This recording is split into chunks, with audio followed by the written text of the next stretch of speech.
Good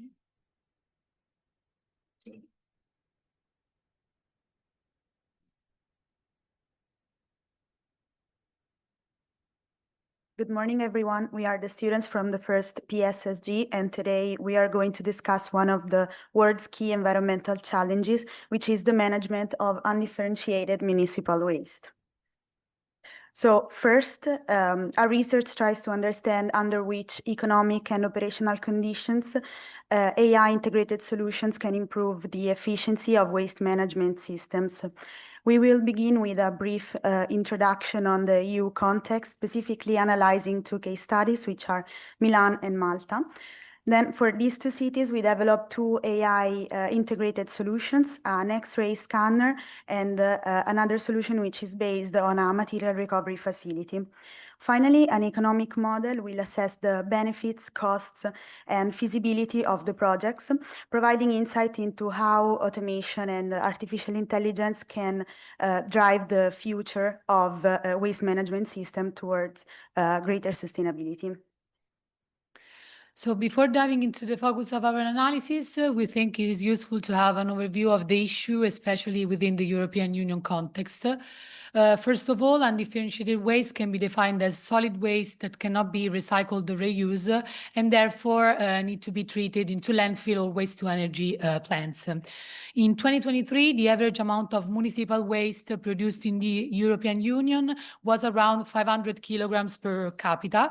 However, in the last 30 years, the amount of waste treated into landfill dropped to 22%, while recycling and composting increased from 19 to 48%. Now, moving on into our analysis, we have decided to focus on two different realities, the Milan and the Malta case.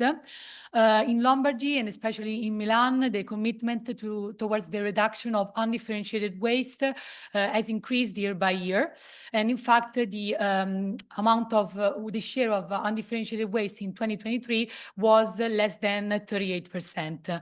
On a completely different scenario, we have Malta, which can be considered one of the worst countries at the European level when it comes to waste management and public awareness.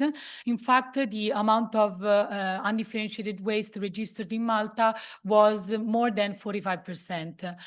So with these two completely different scenarios represent an interesting framework to discover new technological and behavioral solutions for the problem of undifferentiated waste. Of the technologies and solution proposal we have talked about. The first one would be technology A, which would be extending the airport baggage scanners technology to waste sorting processes. Specifically, there will be a computerized tomography system that would allow the generation of X-ray images of these objects, and then also a three-dimensional model of the waste that then, thanks to an AI integrated system, could be classified according to the material type in real time. And finally, some robotic arms would intervene to automatically pick up and separate waste according to the information that's been provided. Moving on with the second technology, our proposal is based on a mid-touch solution combining a sequential removal line to be installed in a material recovery facility with a waste sorting assistant app. And the sequential removal line is a system designed to process and differentiate the waste from an undifferentiated stream, thanks to the combination of mechanical equipment such as conveyors, magnets, or trommels, and AI detection and the optical or acoustic recognition systems that can differentiate materials including plastics, metals, glass, and paper. And the final output of this process is the so-called residual waste that is expected to undergo a further manual treatment process for specific disposals or even uncertainty checks. The goal of this process is maximizing recycling efficiency and also value recovery while reducing the amount of waste sent to landfill. If we have to provide primary evaluation of these two technologies, we can say that both guarantee higher effectiveness and higher recovery value respect to existing technologies. But for technology A, we must highlight a problem regarding the throughput capacity, since these systems are not used to process such an amount of waste. So it would be optimal combining them with complementary technologies or employing them for strategic use. While for the technology B, we must say that there is, of course, high investment costs related to CapEx and OpEx, and the sequential logic to be taken into consideration while evaluating these investments. Okay, so we developed a simplified discounted cash flow model to assess the economic viability and feasibility of both these technologies in both these contexts of Milan and Malta. We, of course, had to use a bunch of assumptions and inputs, which are primarily taken from research papers, case studies, the implementation of these technologies in some other contexts, such as the Nordics, as well as data provided to us by AMSA, which is the waste management company in Milan. In Milan, about 65% of the waste is differentiated upstream, so by primarily users, and the purity of its undifferentiated waste is around 65% as well. The higher the purity of this waste, the more valuable it is in terms of recovery and recyclability, because it has less contamination and mixing with other kinds of waste. Malta has a considerably lower differentiation as well as purity of its undifferentiated waste. The total composition of undifferentiated waste was assumed to be the same in both Milan and Malta. It's really important that both these technologies can correctly identify and classify both the types of waste, because as you can imagine, glass and metal are more valuable for a recycler than organic or paper. And this waste has two main endpoints. It's either sent to a waste-to-energy plant, which represents a disposal cost for us, or it is correctly identified, sorted, and classified, and then is recycled or recovered based on a consortia price, which is set by the municipality. Finally, the capex of technology A is around 6.3 million and primarily composes a CT scanner as well as robotic arms. And technology B has a capex around 7.4 million euros. And it's primarily composed, again, of AI vision, optical scanners, various robotic arms, as well as plant retrofitting. Next slide.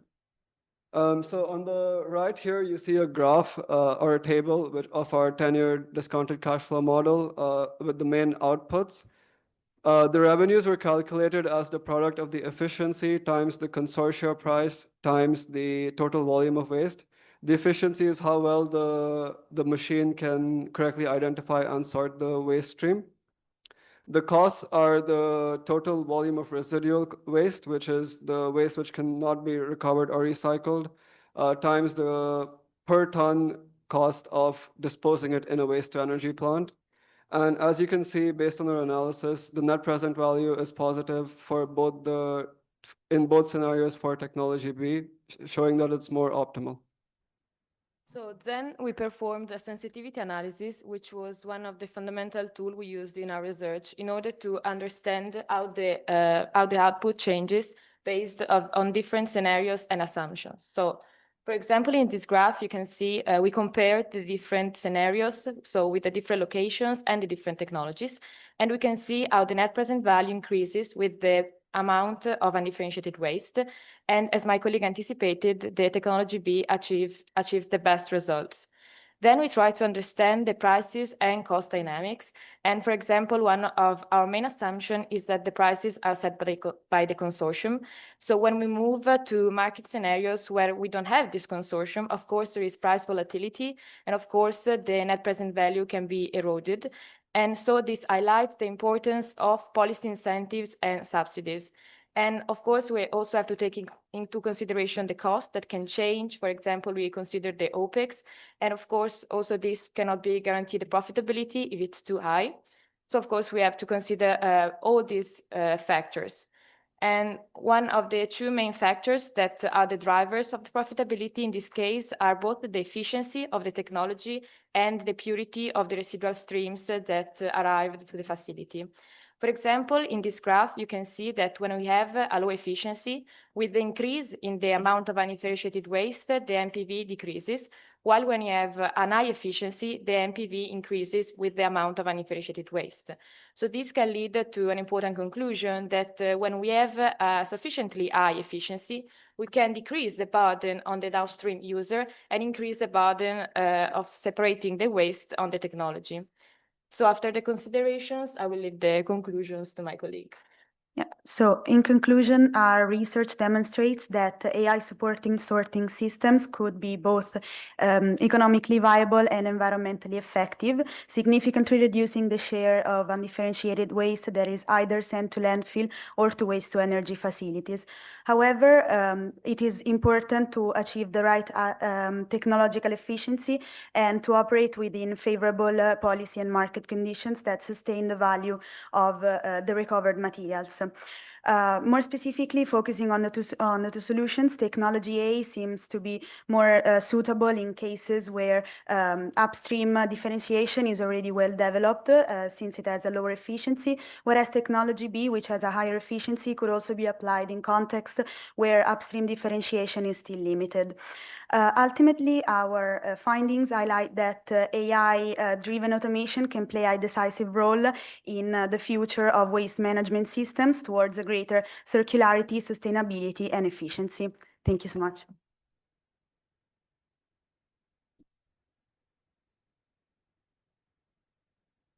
Alexander, let's take a picture. Prof, qui spostiamo noi. Spostiamo noi qui la presentazione o è fatta da voi? Vado io? Ah, devo andare avanti semplicemente.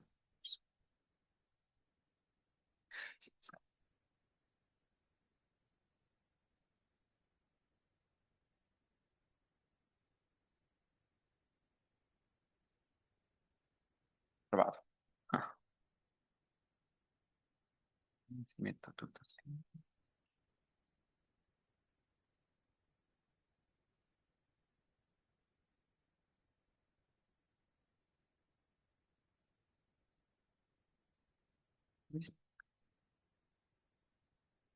Come posso metterla a tutto schermo? Control N. Ok.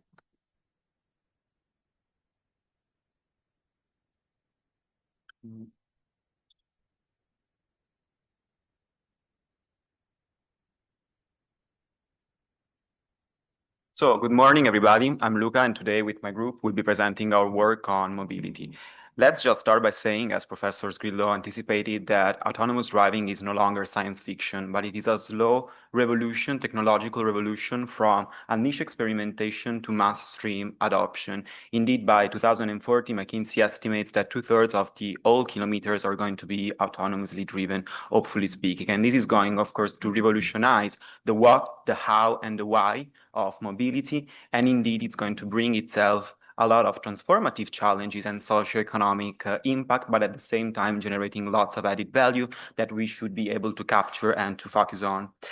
It's very interesting to say that there is no copy and paste template for Europe. So we have analyzed different case studies all over the world, but of course there is no fixed solution. So if we see at the US case, we have Waymo, this rail and hail system, which faced public scrutiny with regards to the transparency related to the software. And very interestingly, they were able to prove that autonomously driven vehicles are indeed associated with a lower crash rates with respect to human-driven vehicles. However, public is still concerned with safety and trust. If we look at the UK, we have the world's first public transport system with this public bus on a 22 kilometers route, which is autonomously driven, yet there were problems related to workforce adoption and labor union concerns. If we look at Asia, still, we see a very peculiar environment in terms of regulation, which is heavily reliant on subsidies. And this is, of course, one of the main barriers if we think of exporting this model in Europe and in Italy. However, one of the key enablers here was the very integration, the very big integration in between the vehicle, the sensors on the road, as well as the cloud. But still, in Europe, we would face problems regarding privacy and other kind of concerns of this type. This is very similar to what we can say in Japan with this very first level for deployment level, which was then set as a framework under national law. However, the value here is very, very big. Indeed, McKinsey estimates the market to generate in between 300 and 400 billion of revenues by 2035. And if we look at the consumer side, though, still users are concerned with safety and trust with respect to this kind of new vehicles. But it's also interesting to say what the industry leaders have to say regarding the potential market. Indeed, they expect the European market to be very concentrated with one or two main players. And of course, this is going to bring a revolution in the restructuring of the value chain, with a lot of the value being put into the software. At the same time, different monetization models have to be developed to respect what are the specificities of the European market. What is really needed to let this revolution start is going to tackle what are the pain points of public transport first, and this is what we will try to show you later on, and at the same time to build with human centricity and this design for inclusion approach. And this is indeed the strategy we have decided to set out, as my colleague will now show you, starting with the funding and then later on to the business model. Thank you, Luca. At the European policy framework level, there have been various initiatives towards the streamlining and integration of these and development of these new technologies. For example, the Smart and Sustainable Mobility Strategy has set two targets: a medium-term target of having 3 million automated vehicles by 2030, and then a long-term strategy of having nearly all vehicles automated by 2050. There have been other strategies, but such as the ITS Revision Directive, and all of this has been moving towards the creation of a partnership of automated driving initiatives and projects. The Draghi report on European competitiveness has greatly advocated for these new kind of technologies, and in particular for the adoption of verticals across sectors and the adoption by member states and the instruments for technologies at lower readiness levels, and advocated for IPCIs, important projects of common European interest, which are a very important state aid tool for projects that in which market failures occur. As of right now, an IPCI on clean, connected autonomous vehicles doesn't exist yet. And so there are other funding mechanisms at the European level that could be tapped. One of them is the Driving Urban Transition, which is a call for proposals in which projects with more than 3 countries involved and 3 projects involved and 3 partners involved can apply. Then we have the CCAM partnership, which is a network with over 200 stakeholders and over 1 billion funding in collaboration with Horizon Europe. And lastly, one other program that could be would be tapped is the Digital Europe program. And the IPCI that Draghi advocated for in his competitiveness report would be structured around 3 main workflows that are our technology supply chain, the technologies, and the full-scale deployment. Thank you. Then we move to our concept, to the infrastructure and which type of vehicle we are using. We chose to do our pilot project in Trento because we think that's a very innovative city and it's a city that's pushing for smartness. And as well, some already experiment has been done with the Stellantis at the highway. So there is the infrastructure to do autonomous driving in Trento in A22 highway. And then plus it's a city that's located in North Italy, close to many European countries, close to Austria and others. So we think that this pilot project could also connect Europe in the future. And then we are using this vehicle that you can see. So it can allow 17 people inside and also has like accessibility for people like with wheelchair. And then we are trying to target elderly people and as well children. So this van can have multiple functions. So it cannot just serve as a vehicle, but it can also be used as events inside. Inside can be a food truck, can be adapted, and can also be converted with sport events. If the city wants to allow to do like some kind of events, like the Economical Festival of Trento, that can be used and readapt. And as well, if we talk about the emission side, the e-pallet consumes 189 CO2 per gram, considering as well the energy mix, and that's a really good result considering that there is almost 100,000 cars that travels daily in Trento. This is because it's not really well connected, and the public service, the transport is always congested with students going to school or to commute. So we think this is our best strategy to try to make the city more connected and also reallocate the city infrastructure, since it's not really well connected. Then we go to different graphs, and we can see that just putting 5,000 around e-pallet in the city, we can cut a lot of emission. Since it supports 17 people inside, it's gonna be, if have like considering the best case scenario, it can cut around 80,000 cars.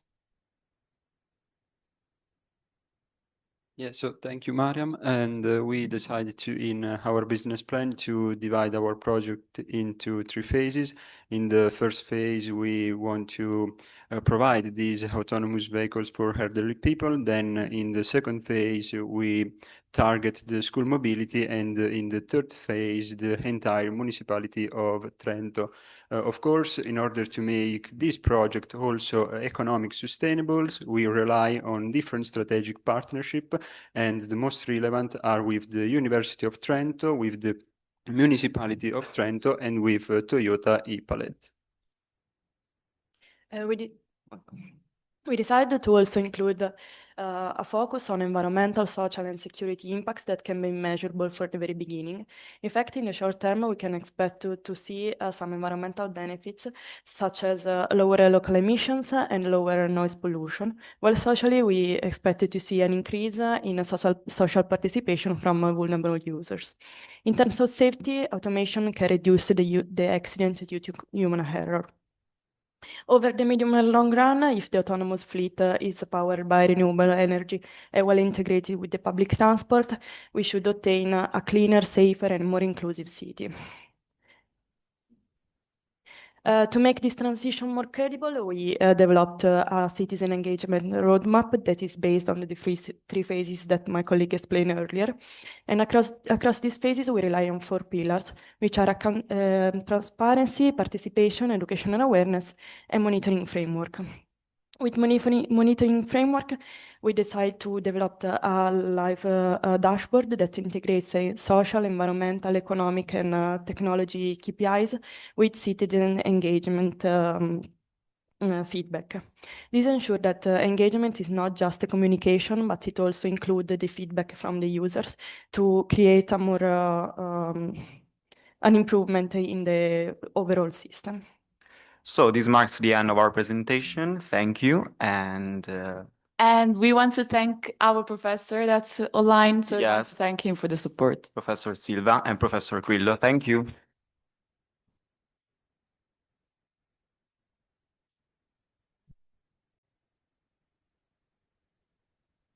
Good morning, everybody. We are here representing problem-solving group number 3. And we've been focusing on cities retrofitting, in particular on tools for engaging people so as to improve efficiency. We decided to look at urban retrofitting, considering heat risk, since we know that heat risk is already accounting for the highest number of fatalities with regard to climate-related hazards. In this context, we know that urban spaces can act as threat multipliers, exacerbating already existing vulnerabilities.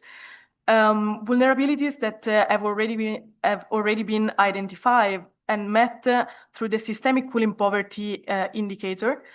And we believe that complex issues such as that of systemic cooling poverty needs to be addressed with systemic and integrated approaches, also capable of embracing inclusive techniques and participatory approaches in order to foster institutional trust and to reach marginalized communities. For our work, we decided to rely on a case study approach, studying the cases of Athens and Barcelona, since these two cities share high climate risks and the intersection with socioeconomic vulnerabilities. So we tried to identify success factors and formulate scalable recommendation for other European cities. Doing a deep dive into our methodology, we've been screening 34 retrofitting initiatives, and later on we've been selecting 14 flagship initiatives based on their tangible impacts and their engagement process. We have been developing a transversal analysis relying on 3 lenses. One regarding multidimensionality and looking at which are the key thematic areas that have been addressed by each initiative. We have been looking at their stakeholder engagement process and the financing mechanisms enabling successful urban retrofitting initiatives. Now, regarding the key thematic areas that we have been considering, we believe that successful strategies should consider buildings, public infrastructures as material areas to be considered when performing energy retrofitting activities, but also public awareness, empowerment, and social inclusion. And now I will leave the floor to my colleague Victoire that will guide you through the transversal analysis. Thank you, Anna. So starting with the multidimensional approach, we wanted to stress that given the complexity of the challenge of urban retrofitting itself, it is not surprising to see that almost all the initiatives that were screened in Barcelona and Athens cover more than one key thematic areas, as you can see in these diagrams. And we wanted to stress the fact that while a systemic and integrating approach is essential, still there is no such thing as one size fits it all, and the local dimension remains crucial. So here you can see that both cities adopted a multidimensional approach, but with different thematics that appear as more, let's say, covered. And this is to say that the focus areas must reflect the local needs and the priorities of the local population. And this brings us to the second pillar of our transversal analysis, which is citizen engagement. And citizen engagement is critical when it comes to urban retrofitting for several reasons. First, it improves the effectiveness of the intervention, as it allows to tailor them to the local context and the local needs, as mentioned before. It also increases the legitimacy and the acceptability of the projects and accelerates social innovation by bringing people together.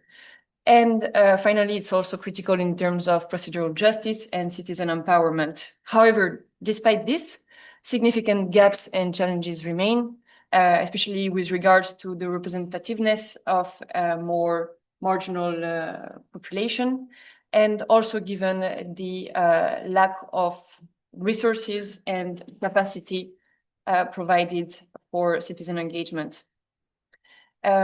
Therefore, we wanted to say that, next slide, please. It's really critical to adopt a stakeholder engagement across all the phases of the project, starting with the identification and the mapping of the key stakeholders. And here we try to provide examples of different tools that can be harnessed at different phases of the project, stressing the fact that in order to reach different actors, especially more vulnerable communities, it's important to adapt the tools and the methods. And of course, given the complexity and the scale of urban retrofitting, it has a cost and a high cost. And so in our analysis, we also tried to understand what were the financial mechanism to fund these projects. And it came out that, not surprisingly, they were mostly relying on public funding, which can be an issue given the fact that it's limiting. And of course, it doesn't allow to provide long-term financial sustainability. So this issue also can provide opportunities in order to innovate with new models and funding strategies such as performance-based contracts or PPPs in order to increase the capital pool and the financial sustainability of urban retrofitting projects. And I give the floor to Giada for the conclusions. Thank you, Victoria and Anna, for presenting. I want to guide you through the critical ways of the outcomes of our research. So what we discover is that retrofitting succeeds when we can integrate mitigation, adaptation, and social justice and tailor these initiatives at local level. And also that an inclusive citizen participation ensures a behavior-driven outcome, so very robust one. And also we have seen that strong governance enables coherence and accountability of the retrofitting initiatives, and that we really need a shift from subsidies to hybrid and performance-based finance to ensure sustainability and inclusiveness. So what we suggest in these initiatives is to, first of all, foster cross-sector coordination and prioritize multi-benefit actions over fragmented projects, and to institutionalize participatory processes and also to diversify the engagement tools in order to reach also the most vulnerable groups of the population. And we also suggest to create coordination units and to establish monitoring frameworks linking social and climate goals. And lastly, we also suggest to combine grants, loans, and public-private partnerships with measurable KPIs, but also to maintain public funding for social measures. One main takeaway that I wanted to show and to share with you is that we really need a multidisciplinary assessment tool. So we really need an integrated approach for these multidimensional initiatives, such as the ones on urban retrofitting that we have screened. And we really need to stop relying on traditional tools. We really need innovative tools and to include different criteria of analysis to assess the effectiveness of these initiatives. We wanted to conclude sharing with you the insights of the discussion that we have in our PSSG group. And we also take advantage of this occasion to thank you all for the opportunity we had. It was a very rich and insightful discussion. And we talked about how to overcome challenges in engaging vulnerable groups.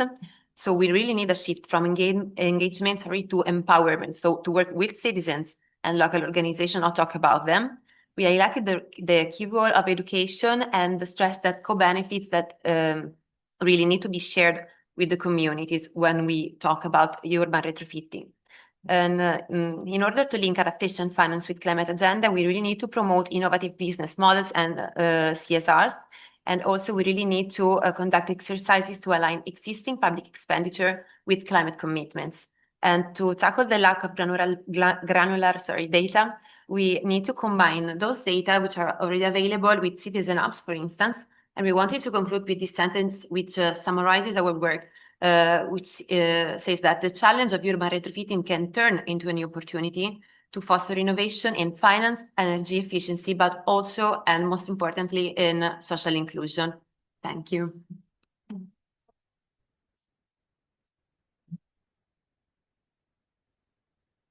Sure. So thank you very much, Giada, Anna, Victoire, and Gariman, right?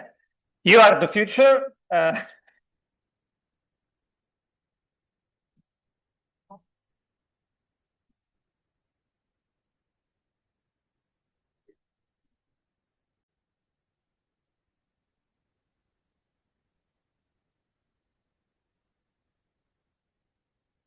Thank you. Thank you all for having us here today.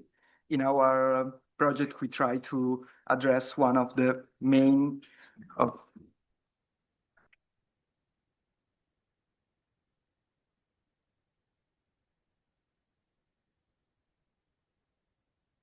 we try to address, thank you all for having us here today. In our project, we try to address one of the main topics in the recent development of climate governance, and that is establishing as the third pillar of climate governance, beside the mitigation and adaptation.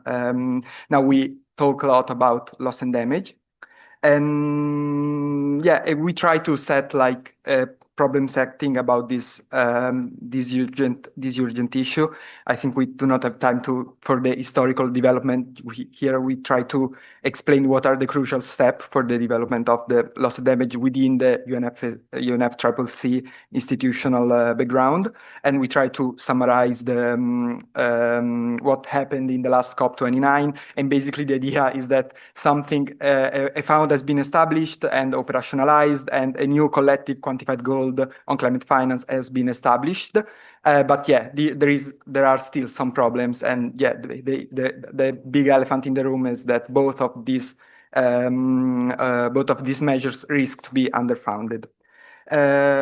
So yeah, basically we try to offer a kind of problem setting. The first issue is the agent issue, which is basically who should pay, because some scholars argue that climate finance should come mainly from the public sector, especially from states that of course have contributed most to the mission, whether historically or currently. And others think that we need a mixed approach, combining public grants with private investment.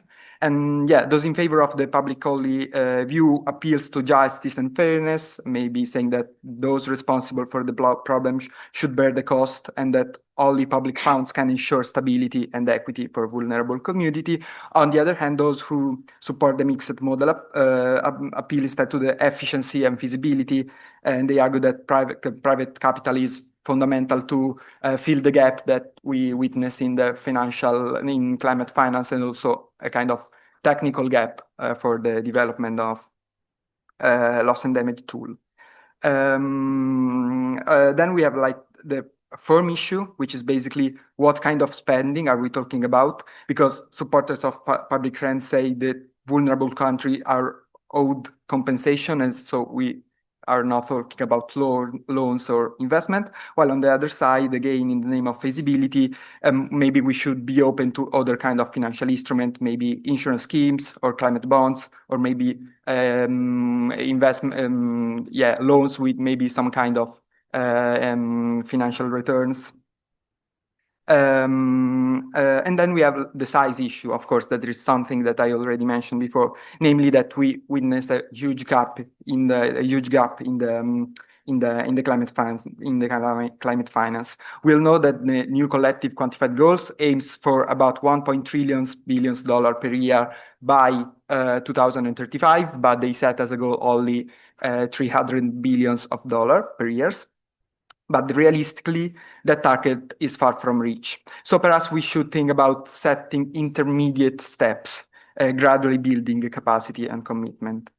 And finally, there is the mechanism issue, of course, which is basically how should we implement, how should we try to enforce or to make binding or not binding, or at least how should we try to mobilize different stakeholders in order to collect funds for climate finance, and more precisely for climate governance, for loss and damage.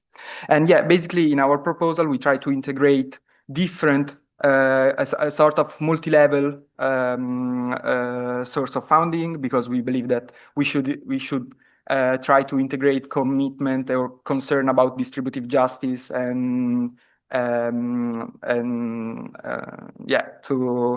of financial capacity of different states to bear the climate burdens, while on the other side be attached to reality and to consider matter about feasibility and efficiency from the economic point of view. So basically, we try to develop a system that integrates three different finance sources, which are public grants, national pledges, and private investment, while on the other side, try to develop a kind of multi-level integration of different implementation tools, which are enforcement mechanisms, scaling up strategies, market incentives, and the participation of local communities and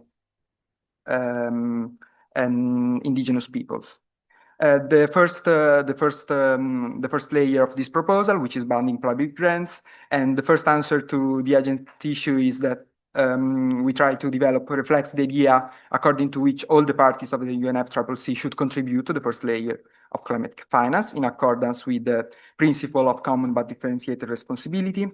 And yeah, there are also other side issue about enforcement. We try to yeah, of course, this the big elephant in the room, but we think that the first step should be to try to integrate different bodies present in the governance of loss and damage within the UNFCCC that are already kind of fragmented and separated. So at least the first step should be to try to create a new directive body that integrate the Warsaw mechanism, the Santiago network, and the fund for responding to loss and damage.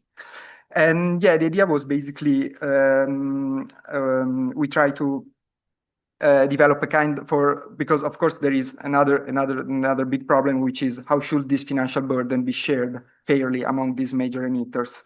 And basically we try to develop a composite matrix combining 4 dimensions with different weights.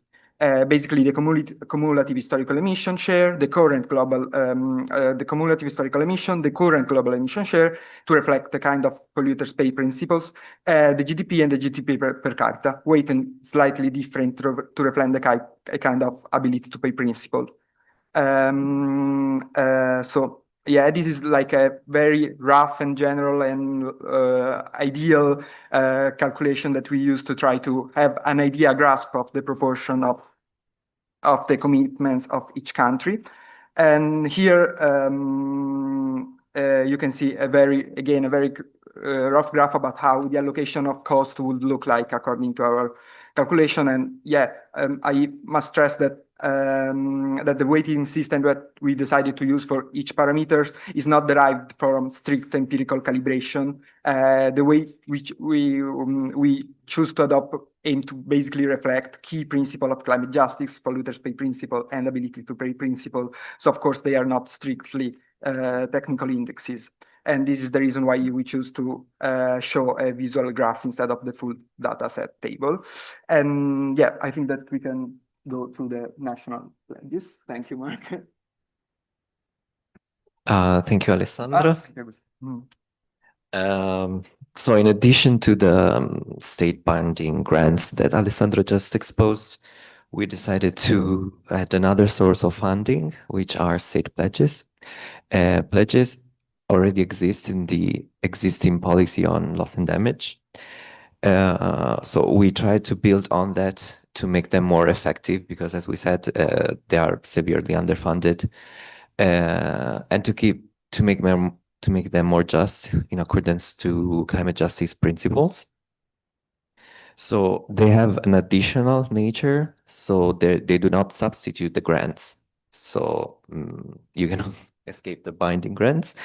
They are voluntary, but in accordance with the ability to pay principles, because we want to address the countries that have the fiscal capacity to go one step further.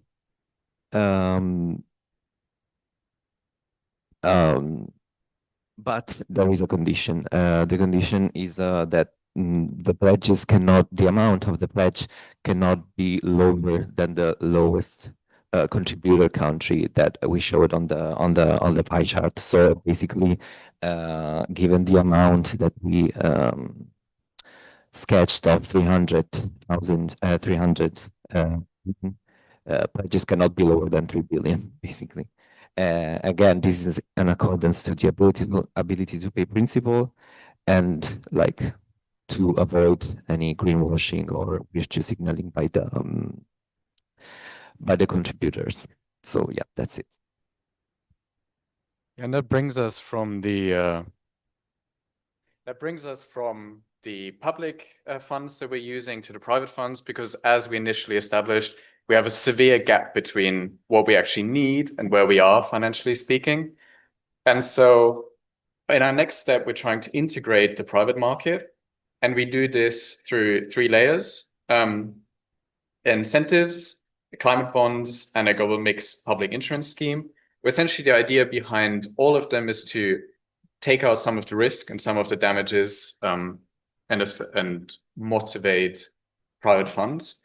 The incentives and the climate bonds are both aiming at lowering the initial risk of private investments in the adaptation sector into elements to try to diminish loss and damages.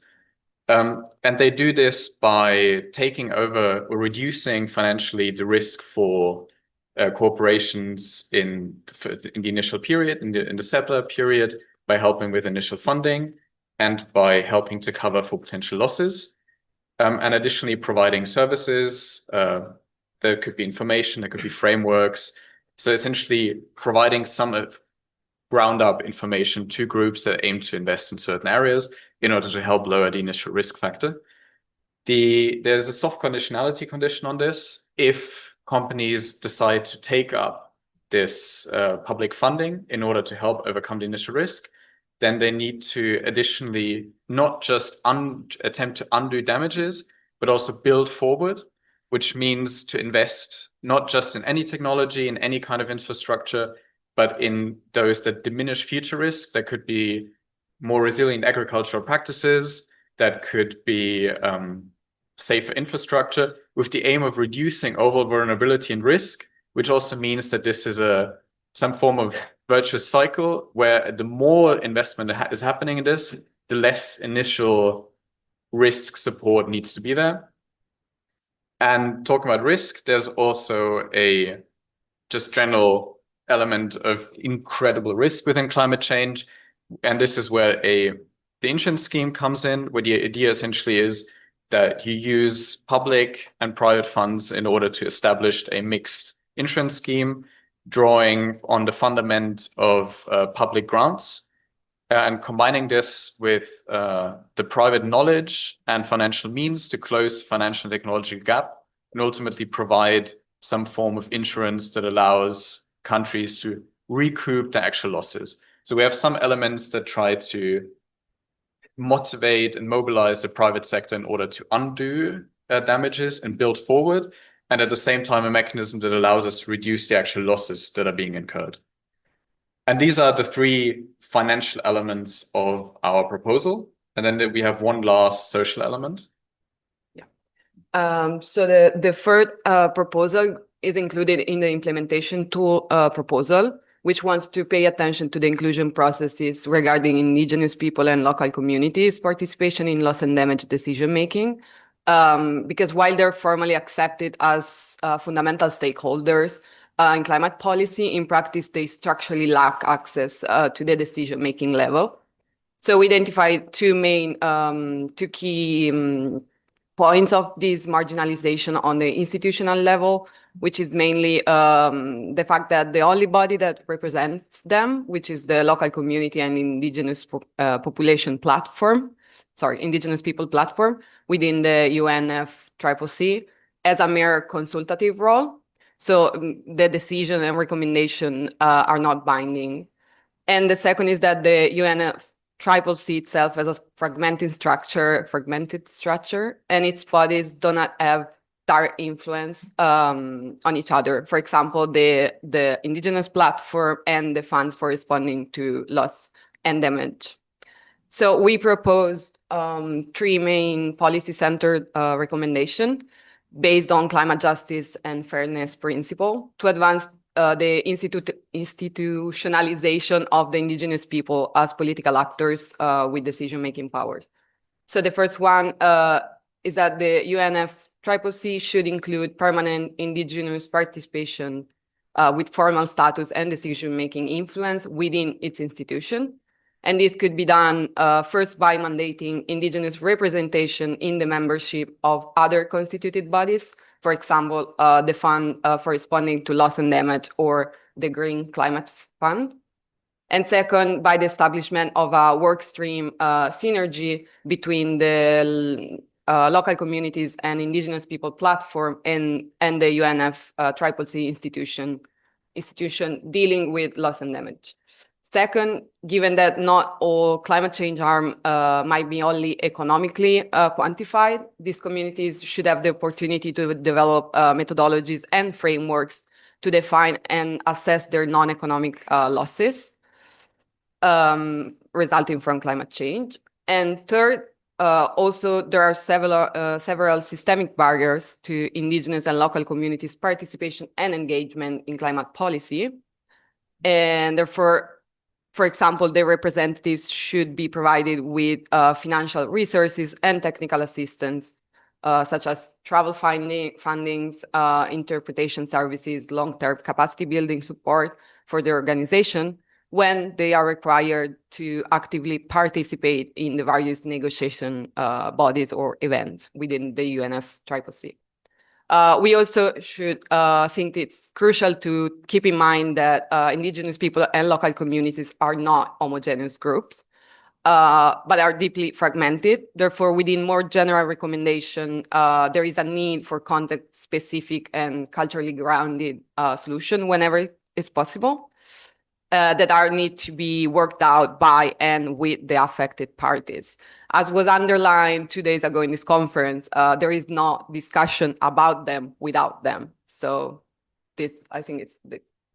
And to very briefly summarize this, so essentially what we do is we depart from the current state where we have a severely underfunded loss and damage fund and try to incorporate climate justice principles in this. Staying mostly at the meta level, but also it's important to recognize that a lot of the losses and damage are not purely economic, but also non-economic, which means we need a lot of on-the-ground inclusion of local groups, of the appreciation of non-economic values and integrating them into this, in addition to mobilizing more funds. Thank you very much.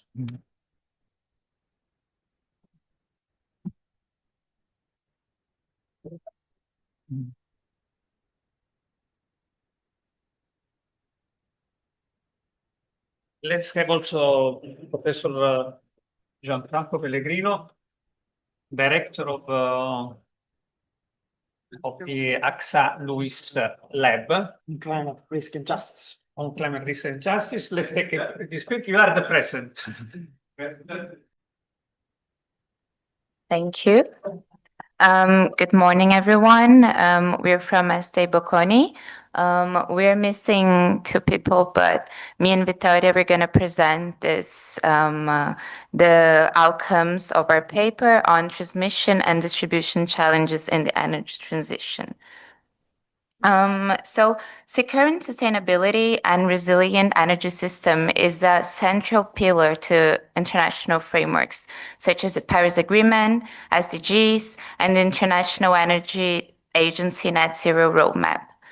Renewable generation is growing rapidly, but transmission and distribution lags behind, creating a major bottleneck in the energy transition. Today, we have almost 3,000 gigawatts of projects awaiting grid connection, according to the International Energy Agency. This facilitates renewables curtailments, increasing barriers to industrial decarbonization. Our paper aims to analyze the key challenges of the global energy transition, focusing on the vital role of the transmission and distribution networks, and how this enables renewables integration and electrification. We're going to start quickly with the main challenges here. So, as I said, we have a high increase of renewables. Renewable generation, especially solar and wind, is expanding faster than grid infrastructure, creating an imbalance between rapid generation growth and slow transmission development. And also, we have electrification increasing. So we have a rising electrification in industry, transport, and buildings in boosting electricity demand. And this is as well increasing the urgency for upgrades and modernization in the grids. Also, we have the delay in supply chain. So a global supply chain disruptions and manufacturing bottlenecks for key components are extending project timelines and raising costs. But most of all, the major challenge here in this topic is the bureaucracy in permitting. Permitting remains the main challenge. This is because of the complex approval processes and public opposition. This is causing years in delaying of projects. Today, you can build a PV farm in 2 years, but you need 10 years to build, to construct grids. Now I'm gonna move to Victoria.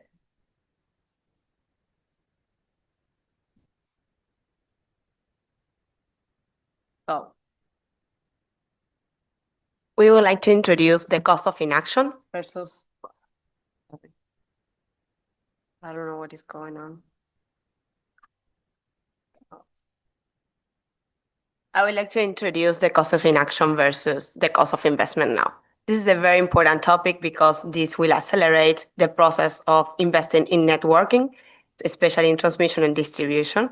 First, why cost of inaction? Every year of underinvestment grids locks in fossil hours and emission, and this increases the overall cost of the system. For every dollar invested in renewable energy, only 40 cents are invested in grid investments. This is not a parity, this is a problem. Keeping current policies will lead to 5% loss of GDP by 2050, under a scenario of 3.2 degrees will lead to 18% of GDP loss. Looking to the climate-related costs in the economy, we can see that since 2000 until now, we have increased the economic damage until $3.6 trillion. And in the last 5 years, 1 trillion was part of it. And this increase in renewable energy is worsening every more the green congestion. So it's very important to take action now.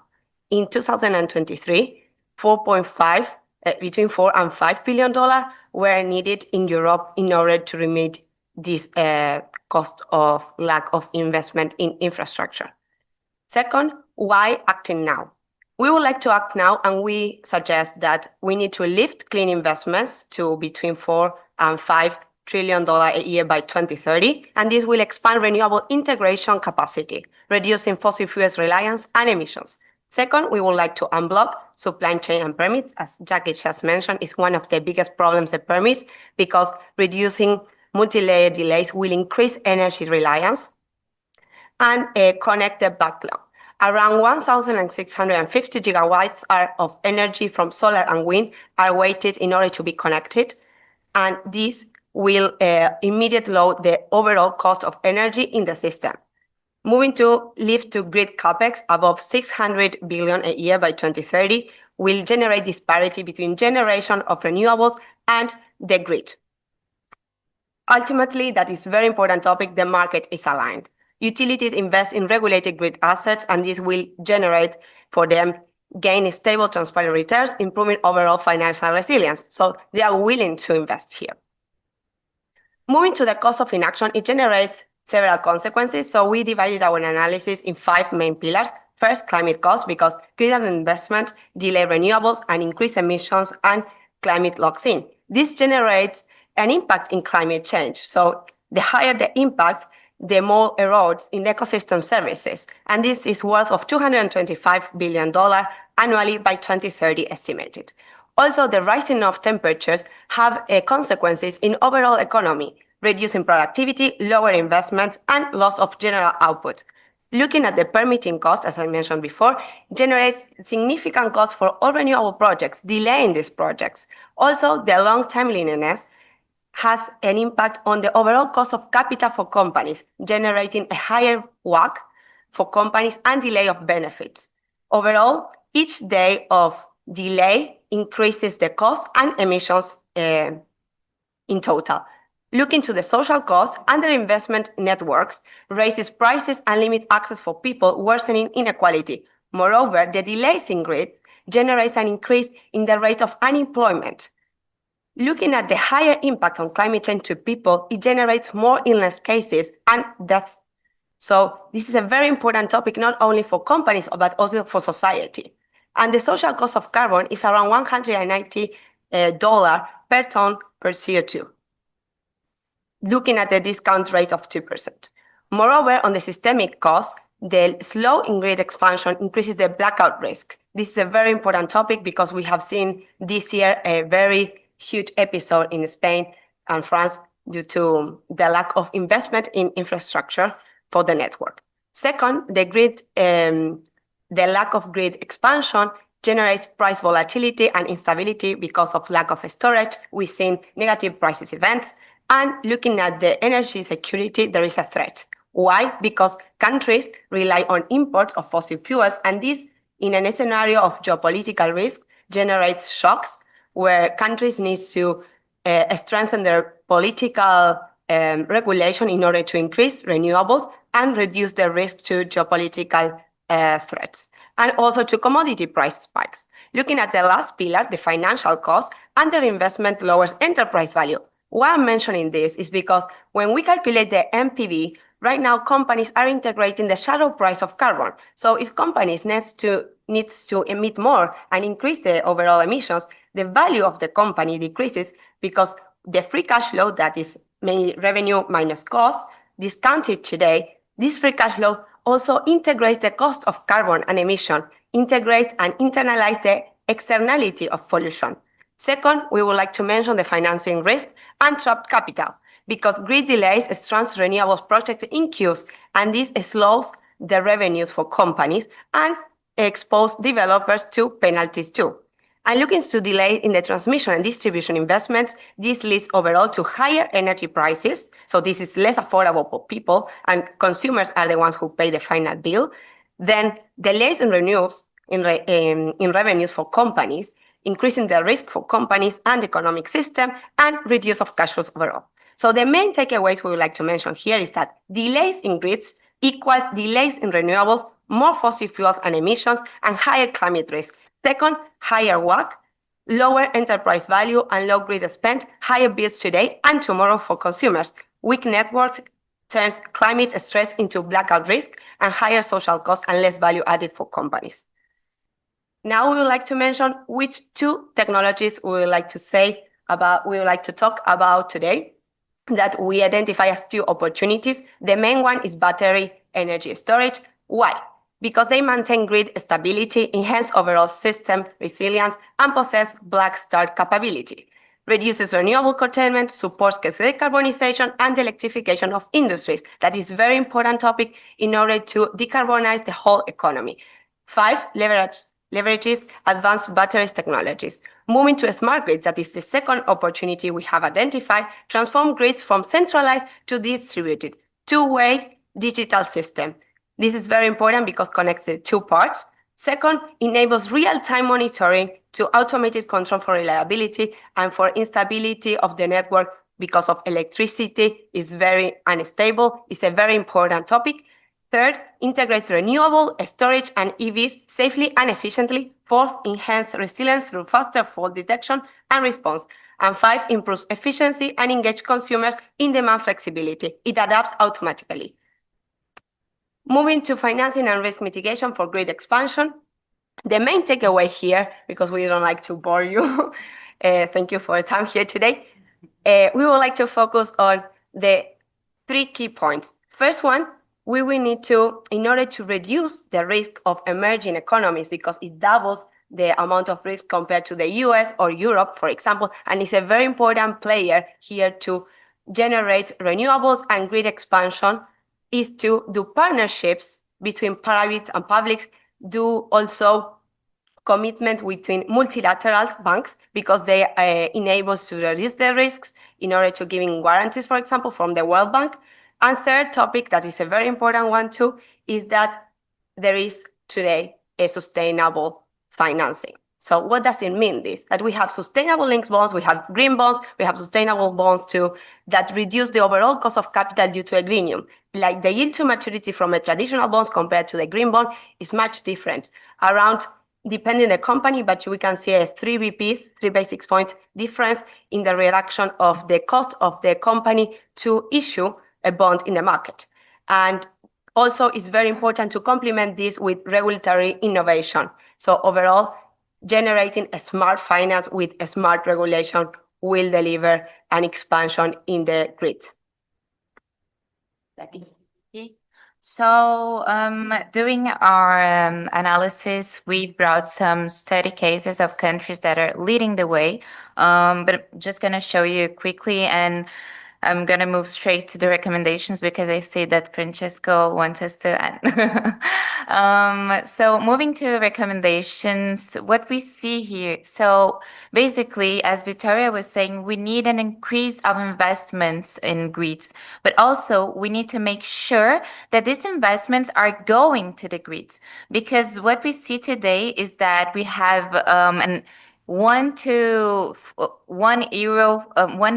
per 4 cents of investments into grid. So we need to aim for a 1:1 ratio of grid generation investments, according to EEA.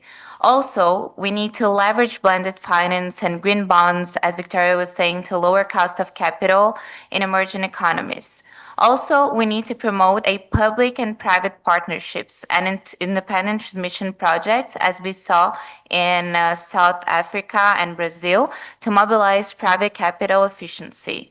Second, we need to harmonize permitting and regulatory frameworks. We need to simplify and accelerate permitting. So now we have a 10 years timeline for it. We need to reduce it for at least 5 years. Also, we need to standardize interconnection codes and cross-border frameworks in EU-style REPower EU alignment. And also, we need to talk to the local communities. We need to bring them to the table. We need to talk to them in early stages of the permitting to make this all work together. We also need, as we were talking into this topic, we need to foster innovation in grid technology, because it's not about constructing and building new grids, but it's also about making them faster, making them intelligent, making them connected. So, and lastly, we cannot do all of this without strained international and internal cooperation. We need to establish global standards and interoperability for transmission systems between countries.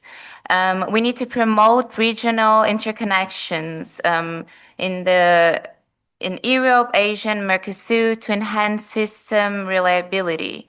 And of course, we need to encourage technology transfer and co-financing mechanisms between advanced and emerging economies. We need to do this link between developed and emerging economies. Otherwise, we're not going to get there. We're not going to achieve this goal. So to conclude, the imperative for action and strategy, transmission and distribution must be a central pillar of the energy transition talk. We need alignment between governments, between global talks, and we need a cohesive toolkit. Also, the consequences of inactions are clear, as Victoria was saying, but the benefits of actions are even greater. So we need to improve energy security. We are creating jobs in construction and high-tech industries, and we accelerate progress to our climate goals. Yeah, that's it. Thank you.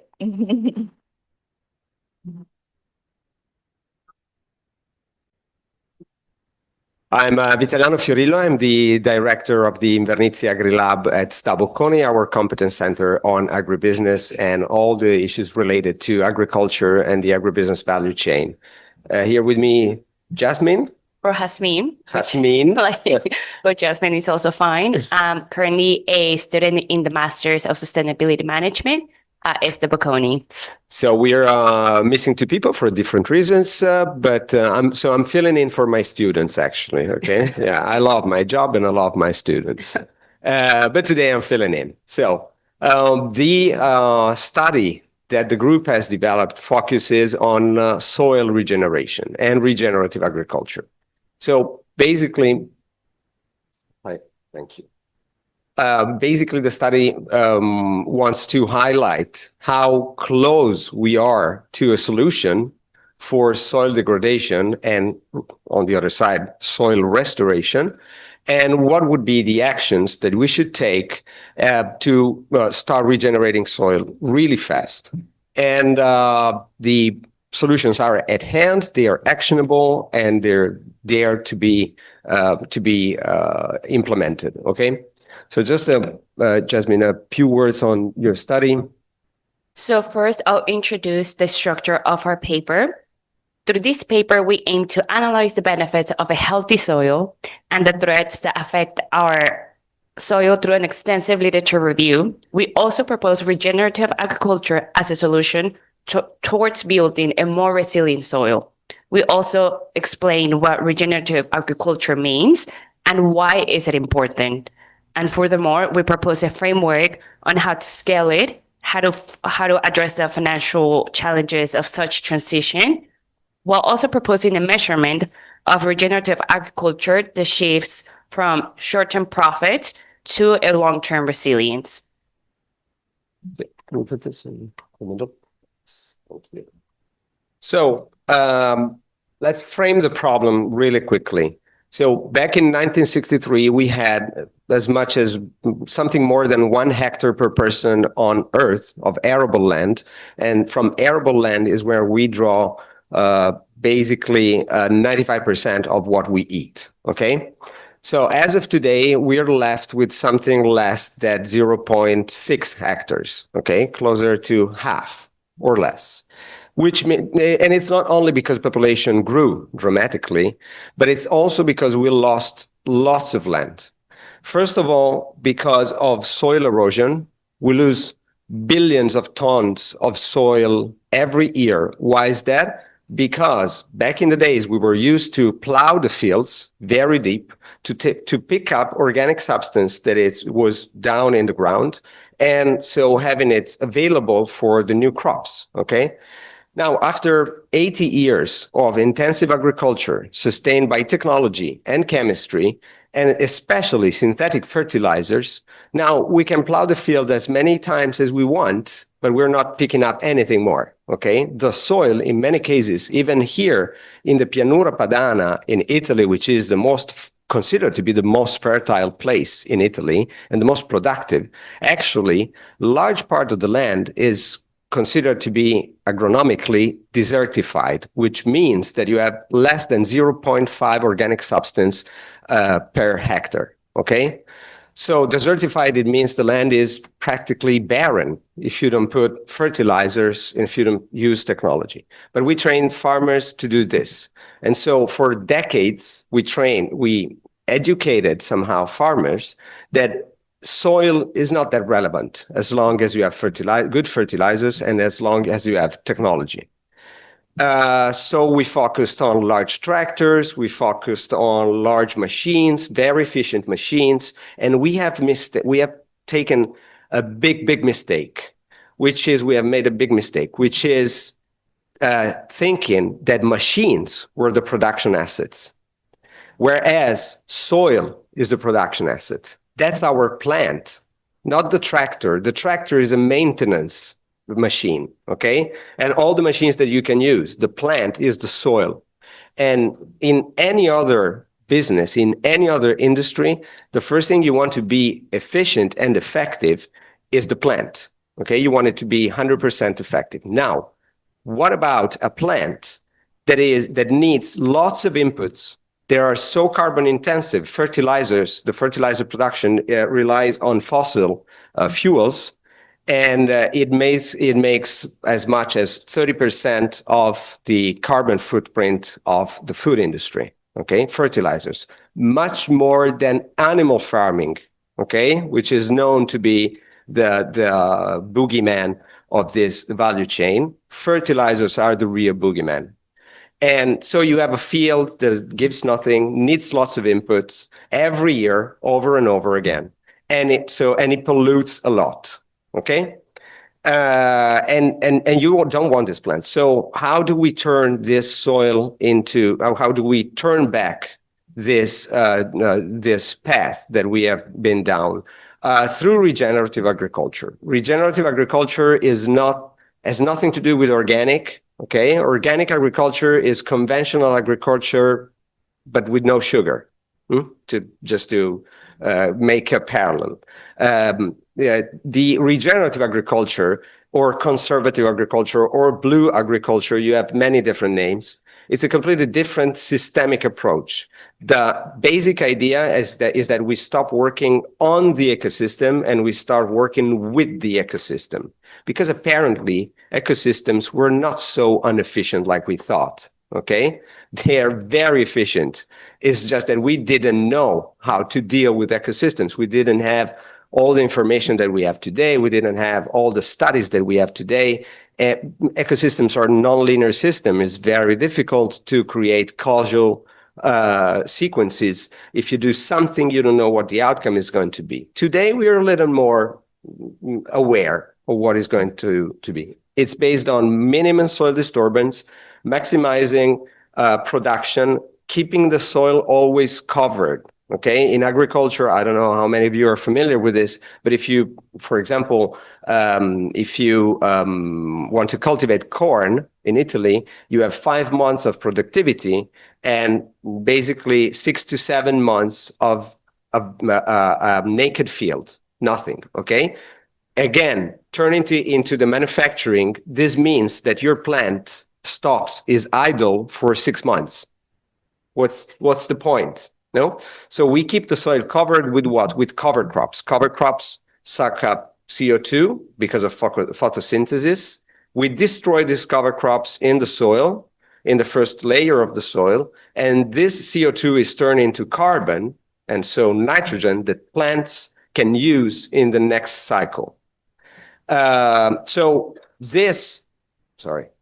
This and the integration, of course, with organic fertilizers. But the more you use cover crops, the lower the need for fertilizers, whether they're organic or synthetic. Okay, we can still use synthetic fertilizers. They're very quick in acting, but basically we want to use organic fertilizers, namely manure. Okay, so this is regenerative agriculture. Assuming you can understand the big change and the advantages that we have in this. Start, first of all, with minimum soil disturbance, biodiversity thrives in the soil. And we cannot talk about biodiversity in general if we don't take care of biodiversity in the soil, because that's the first layer of life. That's where what we depend on, like oceans. We are aware that oceans we are so dependent on oceans as much as soil.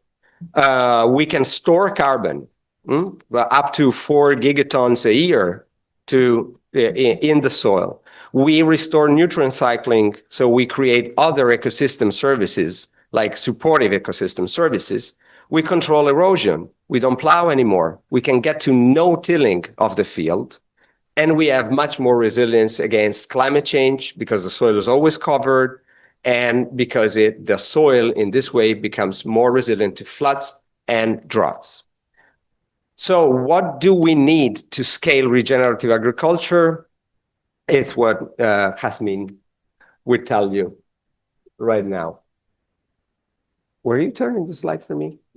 Great. I thought I was controlling from here. Sorry, that's a little boomerism of Saturday morning. Right. So as Vitaliano said, how do we overcome this transition phase? As we've seen, the transition towards regenerative agriculture is not just technical, it's fundamentally financial and institutional. The reality is that farmers face a high upfront cost and uncertain returns during the first 3 to 5 years of the transition. And that's why an integrated approach is essential. One that combines finance, policy, and technology to reduce the transition risks. On the policy side, governments must reform credit and insurance systems to reward the resilient, high-carbon soils with lower borrowing rates while enforcing a transparent supply chain and discouraging global trade and imports that drive biodiversity loss. Meanwhile, the private sector must also step up, mobilizing corporate demand and paying farmers for the public goods that they create. Programs like PepsiCo's long-term contracts and Cargill's Regen Connect, which pays farmers directly for verified improvements in soil carbon and regenerative practices, are already showing how ecosystem service payments can translate into real farm income. Barilla is another great example. Through its sustainable farming framework and partnerships with local corporates, the company supports farmers in adopting low-impact regenerative practices by offering technical training, stable purchasing agreements, and price premiums for sustainably growing grains. These initiatives already prove that when corporations integrate soil health into their supply chains, regeneration becomes both environmentally restorative and economically rewarding. In short, overcoming this phase means building a synchronized system, aligning policy reforms, corporate incentives, and capital flows, so that regeneration becomes not just possible, but profitable. And the message is simple. If we value soil, we value life. And that's the essence of regenerative agriculture. And thank you. And yes, and that's exactly what we meant.